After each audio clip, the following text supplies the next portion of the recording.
de ces carcasses pulvérisées témoignent de l'ampleur du choc. Vendredi vers 18h30, alors qu'il roule à grande vitesse, un camion perd le contrôle.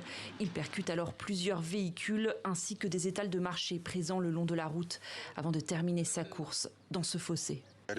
J'ai ralenti à l'intersection de la route et alors que j'attendais de céder le passage aux voitures arrivant en sens inverse, le camion a heurté ma voiture par derrière. Mes deux mains étaient sur le volant et je n'ai pas paniqué. L'impact m'a fait sortir de la voiture.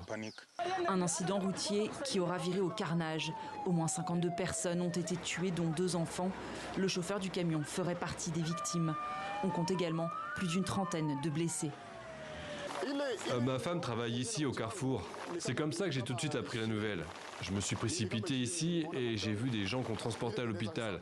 D'autres étaient encore sous la remorque. J'ai vu environ 20 corps de mes propres yeux. Il y avait d'autres corps qui se trouvaient sous le véhicule.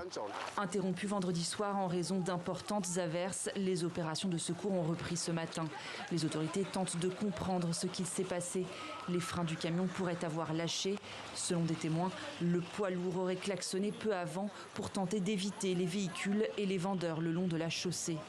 Il s'agit d'un véhicule de transit. On suppose qu'il se rendait au Rwanda.